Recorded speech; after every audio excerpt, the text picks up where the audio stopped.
Good morning. Good morning. Okay, we're going to start with Eis Dalet again.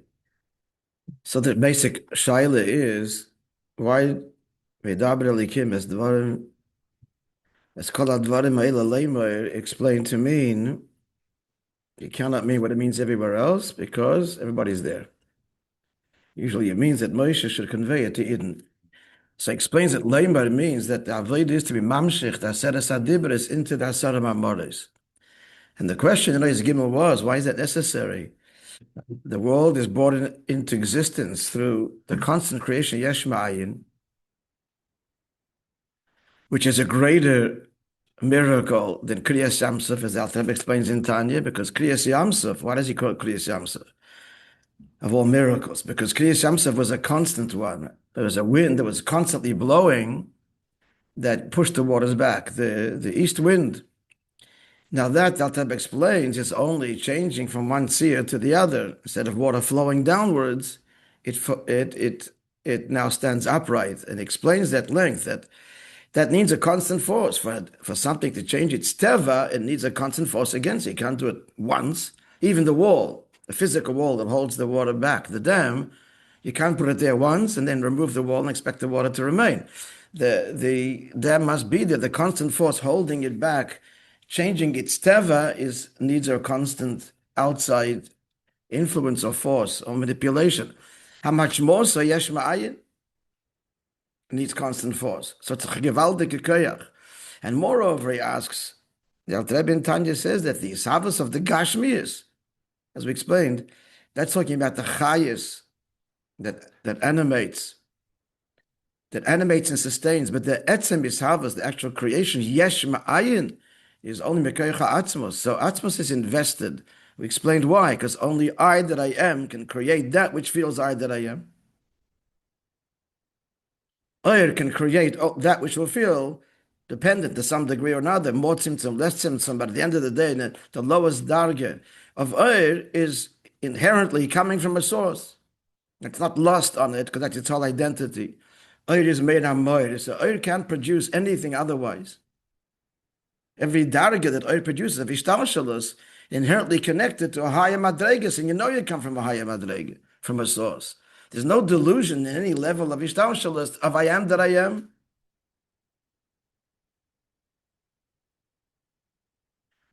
Whereas our creation, Elam Haza, does have that sense. Where does this come from? Is that possible?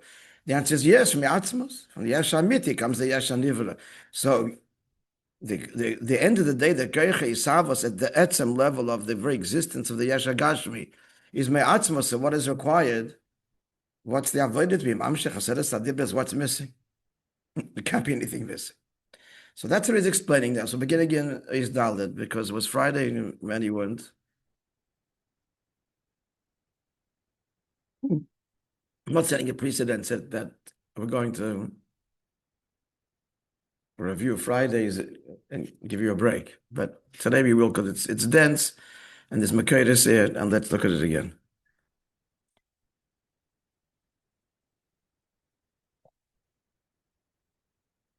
So this Maimer again is based on the Maimer. This one in the Shvustik Maimer is based on the Maimer the Rebbe Rashab, Chaviv in Yisrael, that was said 80 years earlier. Explains the connection between if you keep my Torah, I'll give you rain. You'd expect it to say, keep my Torah, you'll get Gan Eden, not rain. Means Ruchnias, and it doesn't mean Gan Eden, it means much more than that. It means Torah. Torah is called Geshem. Now, where do we find that? The Mokker is the Medrash and other places, and which he now quotes. The Nisa Medrash Rabbah, the Medrash Rabbah says, Omar Rabbi Yochanan said, Kol Oira Omar be'elehu ben bar Koel. As I told you, he was the fourth friend of Eve that gets the last say, and he is strongly critical of Eve and his friends. Yad Lefri Chaverim.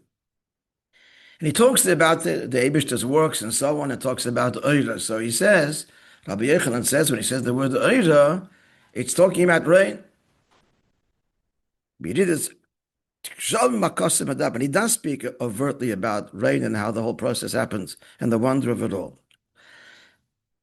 The second day in the Medrash is Rabbi Shia Rabbi Omar. That was his name, Rabbi Shia Rabbi. When he says Eira, he's referring to Torah. So we see already here the inherent connection between Geshem, rain, and Torah. That's the Rebbe Rashab explains. They're not arguing. They both mean one thing. So why are they different terms? If it means one thing, so then why are there two opinions? So what's the answer? Obviously, it's two levels, right? The Gemara says in Tainus,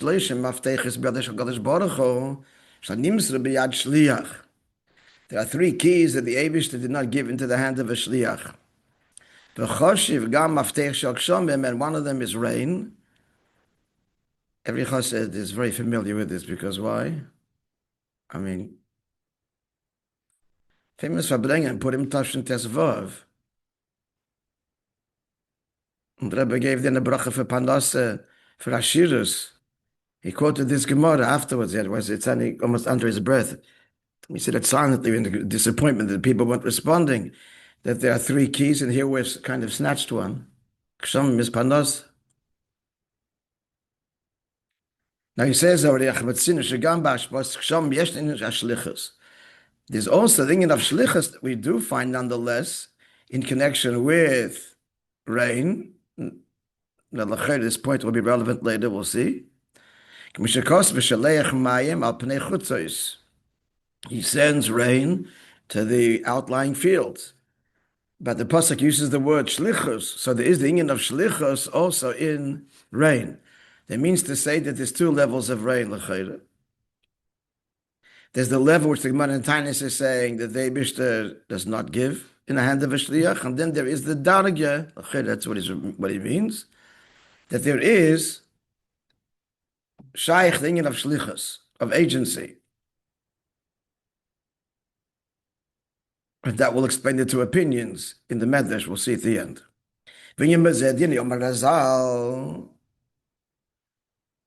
So I told you, 129, the Rebbe says we don't find such a Ma'am Chazal anywhere. At least the Rebbe didn't find it. But we find similar in Pirkei Abelazar, and I told you in Baba Basra, where it talks about if we deserve, we get direct from the Eibishter. If not, we get indirectly. It's kind of the idea that's conveyed over here. And that is, so the earth drinks water from where? What's the source? The answer depends. When it didn't do Hashem's will, so the expanse to the key is separated between the upper waters and the lower waters. So when we do Hashem's will, we get from the upper waters. The whole world is nourished in the upper waters. So when Yidden are not, then the Orat Shoisim Mikshomim from rain. Classic rain, Shemitachas Rekim, which is below the sky, below the expanse. What's the difference? Let's go back to the beginning. What's the higher water and the lower water? So it says in several places in Medrash, and Rashi brings it, the outset of creation, the world was water within water. So the Shaila is water within water means water. Evidently, no. There are two waters. And what are they? He'll now explain. And then there was the separation, which of course the Pasuk says, Yeriki Hashem said that there be an expanse. It means to spread literally. A division between water and water. What are the two waters that were originally mixed? There was the union of Elyon and Tachten at the outset of creation, but not in the dramatic way that followed the great Tzimtzum, which is the Rikiya bein Mayim l'Mayim.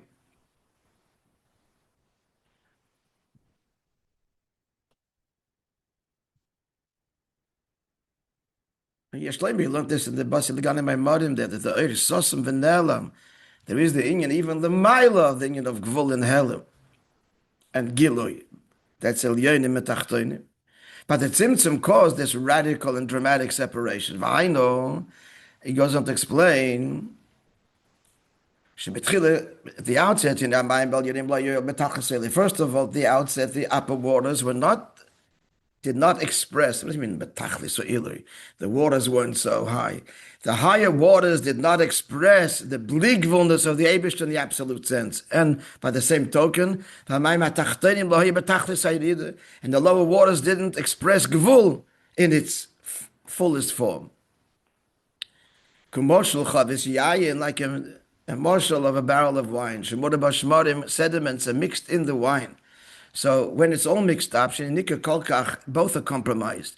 You don't see shvacha yayin, you don't see the great virtue of the wine because it's of the sediments mixed in the wine. So the wine isn't so the mile of the wine is not that pronounced.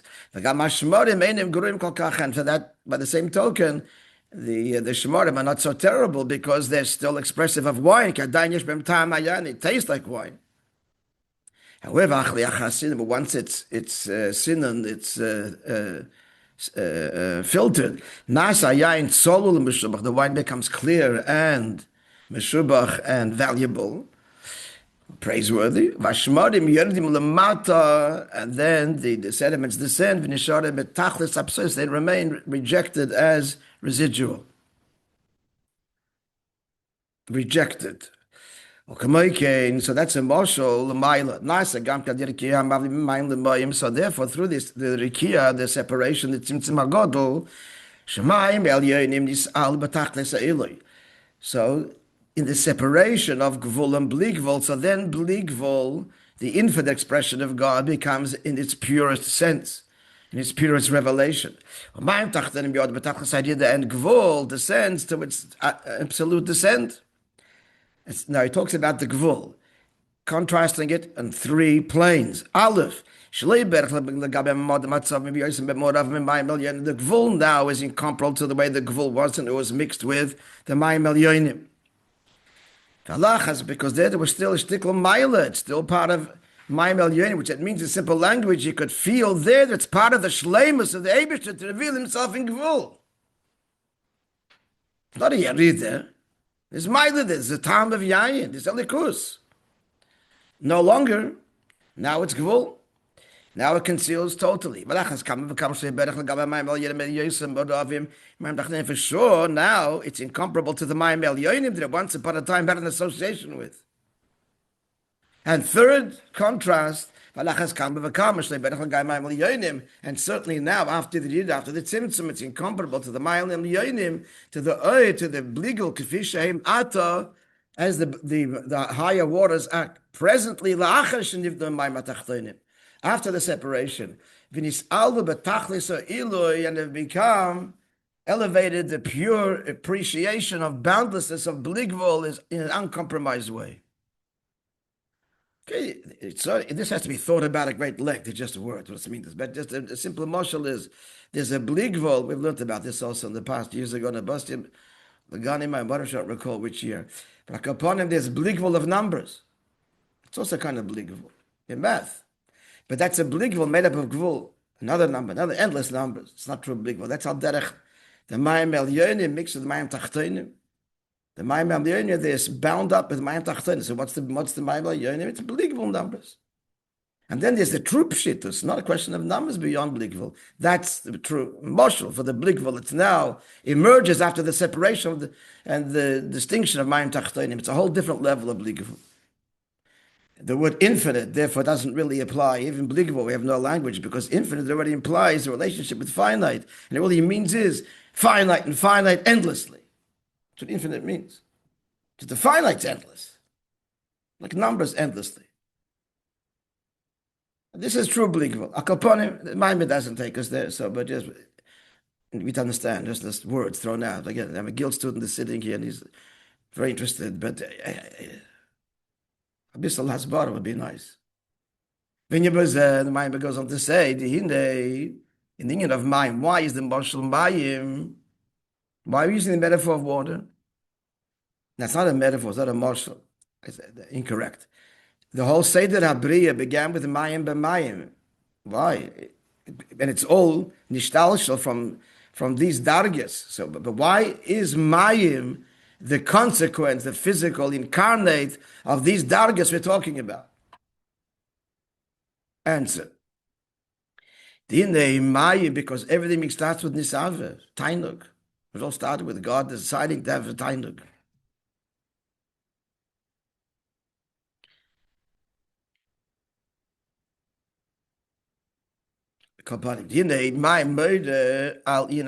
Some water is in the word of tainug. Pleasure. That Rebbe says in Tanya, he talks about, right, the four elements, the four spiritual elements that make up both the godly soul and the animal soul, identifying what properties, what dispositions, what drives. Sometimes they drive, sometimes they're the other way. Depressive, inert. But where does it all come from? From the four elements. So he says that the spiritual element of water in both nefesh habambis, nefesh alikis, is the origin of the quest for delight, for pleasure. Why? Because water causes things, all kinds of delightful things to grow. That's michem kol mini tainug. Hey, tzarich in a little bit there. I've never really looked into it fully because I didn't find a lot on it. What's dafke? Only water causes it. But upon him, we see that. I mean, it's obvious as if there's water. It doesn't say that when there's water, the thing grows well. And the lack of water, so it'll grow sparsely. No, it's matzmichim kol mini tainug.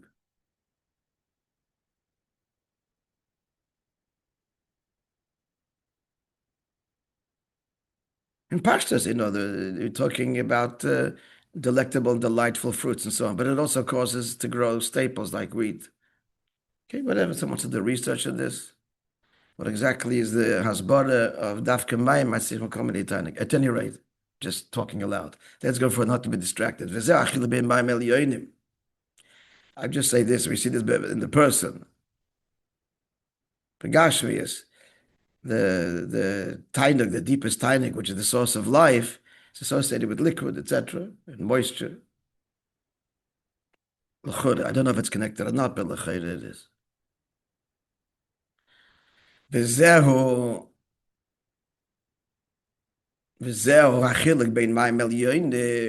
between the upper waters. The higher waters means the source of all spiritual pleasures and delights. The in contrast to the lower waters that descended to be the source of physical pleasure. And therefore, as the Medrash tells us, the lower waters were crying. You separated us. We want to be before the king, the heavenly throne, which is in heaven.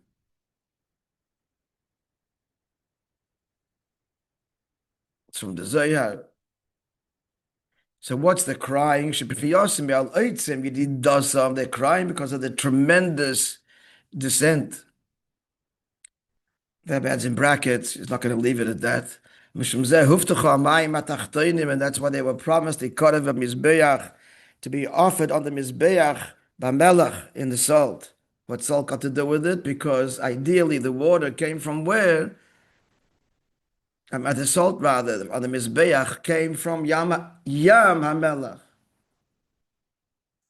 That could also be, I didn't see anywhere, it could also be that stam. I mean, you can use the water, the salt can come from anywhere. It's chatchila from yam hamelach. But all water coming from the ground, the subterranean channels, there's minerals and salt in it.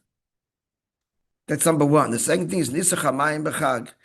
And the second thing is that they poured the water on the mizbeach, on Sukkot. The water came dafke from, didn't come from Yam Melech. It came from the Me'er Shiloach, right outside the original Yerushalayim.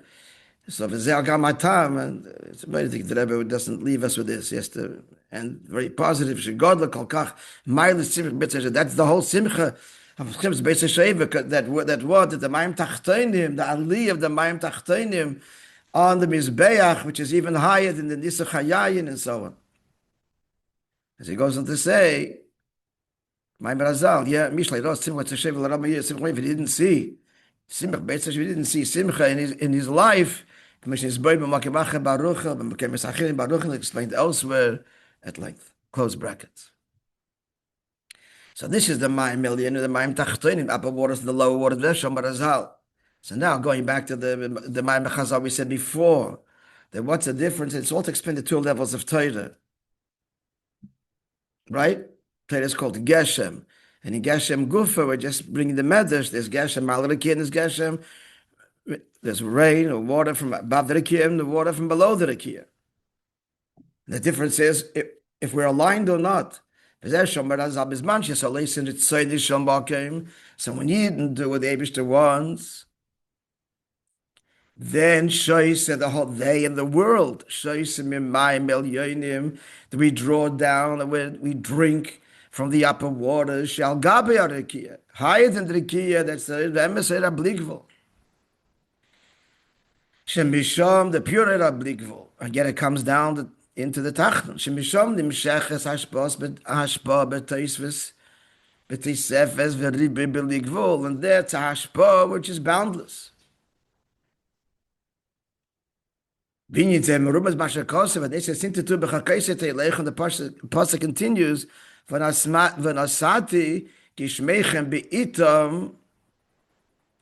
I'll give the rain in its right time. How's it hinted to there? It's an allusion to the higher waters, like we see. We see. The diak is the gishmechem, as opposed to what? Water from here. We see that you can't compare someone who waters his fields with ordinary water, which is drawn from here. Compared to rainwater, the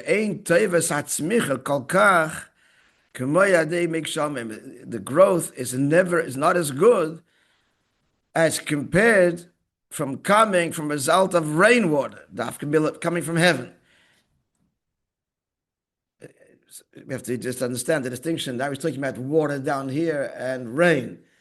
In the bigger picture, rain gufa, there's rain stam and there's malarakia. But now the same model is rain. Rain could also be mayim tachtonim in this.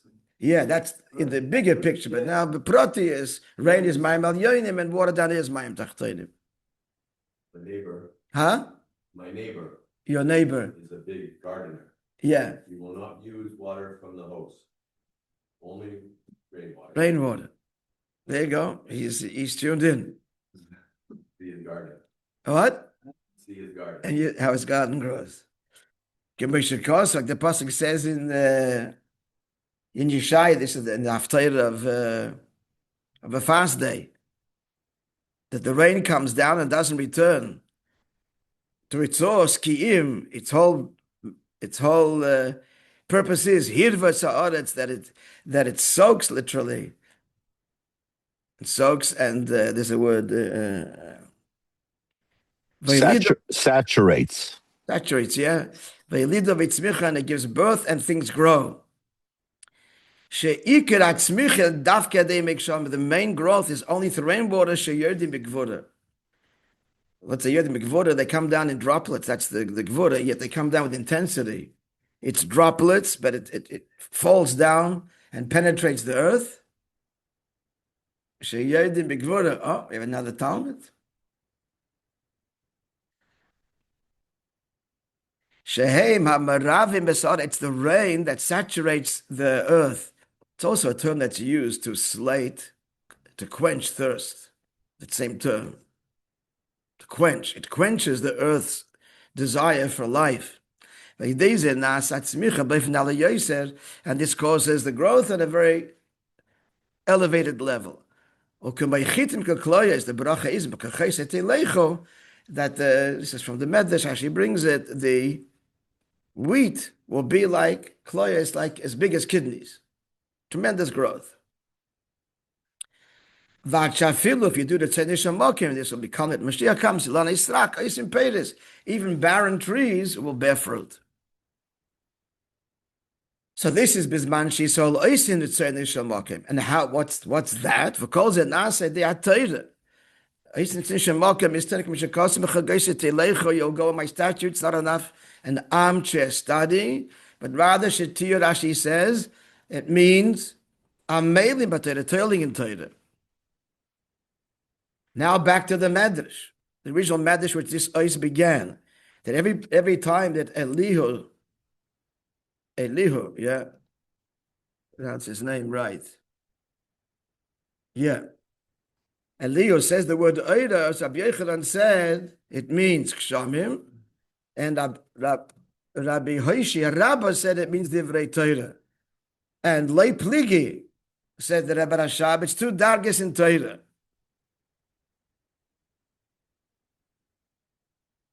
It's talking about rain. And he's not arguing with Rabbi Yosef, Shekavanos Alat Torah means Torah. The Adanabi means the higher dargin. He means the higher dargin in Torah. Very cryptic words coming down, friends. We'll just translate, we'll try and explain it. Torah is not just Oir, but it's Ashpa Atmis, it's Etzem. V'lachin I efshel li yiserides is lapshus Oir Torah ela ba'al bosha gashmis. Torah can only come down when it's invested in something physical. That unlocks the Etzem of Torah. Let's see this quote here. He doesn't give us any Maram, so we're on our own. Kikol hashpa pnimius v'atmis is the quote here. Any internal hashpa and essential hashpa, any chayla lavai ela b'mahus gashmi, can only come in a gashmistic form. The ruchnistic hashpa.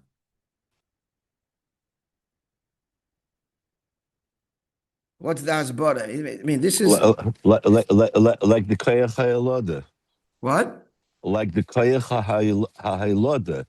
It's the mashpia, the etzem, and the etzem comes in gashmius. Right. That's what I'm just about to say. Yeah, that Perek Beis in Tanya, that the birth, the tippa comes from the etzem of the father ultimately. So what's the hasbara? Okay, that's the fact. What's the hasbara? That any ashpa, panimius va'atzmius, can only come by mahuz gashmi. I'm going to suggest something now. I'm going to discuss this with the maskilim and mashpiyim. I have time. And if they'll answer me. Still waiting for another answer, for another question. I tell you what my question is. Previous Maimer, when he spoke about it is the Torah and the whole mashal of the Talmud, when he's dovuk and the mashpia, not shaykh, but he's scholarless and he's pashtus. The whole mashal there is, and the lashon there was, and therefore there had to be, vayomas vayimlech shviras hakelim. Otherwise, no room for another svira. So it comes out from the mashal there that's like imposed on the outside. The shvira, no, it's not the natural consequence. There's no shvira in the mashal that he gives. So I'm asking, so how does it fit with shvira? The mashal b'chalach said this adarabah, because he's makabel something is beyond him. There's confusion. He can't contain it. The shvira is a natural consequence. In the mashal that the Talmud is davak to the Rabbi, he's not in a state of shvira at all. The adarabah is betveikus in a complete silence and bittul. Okay, wait. So I didn't get an answer yet. I need a turret lemivla I need a turret lemivla loy polet. Where's the shvira? Shviras hakelim. Where's shviras hakelim there? Elsewhere, Chassidus, the hasbara is that when you hear a seichel that's beyond you, initially it's a state of confusion. Unless that's the stage before. But it's not mashma. The shvira, says, is after. Where's the shvira in the mashal? The whole hasbara and the kuda atzmi is But after he's trying to bring it b'pnimius. Huh? After he's trying to bring it b'pnimius, like we explained, so there could be a shvira. Here he's davuk in the Rav. It's not going in his own kresh. But in the mashal, no, in the mashal, when he walks away from the Rav, then naturally he's be scholarless and he discusses it and he can hear a second day. Because it's going down a layer. So you're saying that if even after he leaves the Rav, So where's that? Still, let's see why he has a shvira. He's the maimah the matzav of dveikus. He's oblivious to the world. He's constant. Where's the shvira? Where's the shvira? The mashal is insanity. Person goes crazy. He hasn't used. He's not a keli for. That's another mashal. But the basic mashal is a rav who gives over a new seichel in the beginning by definition till he gets his handle on it. He's confused. Shviras akedim. It's just oisius perches. Where's that in the? Where's the shvira in the mashal here? The Adrab, the Maimah said, then the h'tשכ Sion had to, like from the outside. We've got to break him, otherwise there's not a room for another svira. So it's not something that's organic. The whole asbar is that it's organic. The meeting of gvul and bli gvul is an uneasy encounter. There's got to be a shvira. Something's got to give. They're not compatible. So it's organic. The Maimah says it like it's not organic. So he asked a couple mashbiyim, thinking you didn't get an answer yet, still thinking about it. Good. The one answer was, okay, there's different elements, but they have to be all harmonious. Can't be at odds with each other. It's one union. When I get an answer, I'll share it with you. Okay, so here, okay, it's getting late. We have to understand what this means here. You know what? I'll leave it. You think about it. Kol hashba pnimius ve'atmius ein yachel lavoi ela b'mahus gashmi.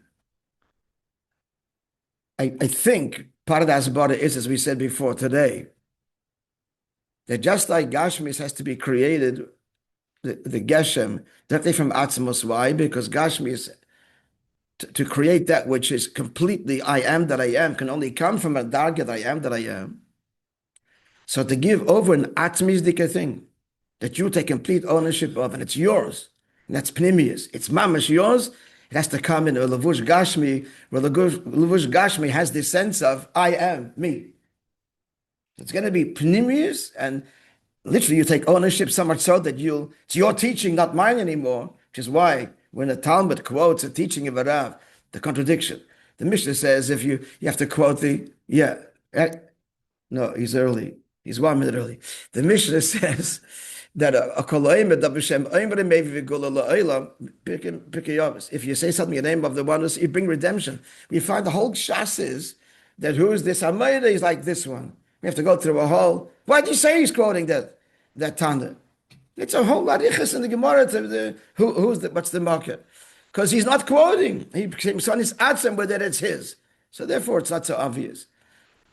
So that's what he's saying. In order that it should be Pnimizdik and Atzmizdik, it's yours, it must come in al-Bashar Gashmi, because as long as it's still still connected to the market, and you'll never be yours, mamash. Okay, I'm just saying some ideas to be continued by Hashem tomorrow.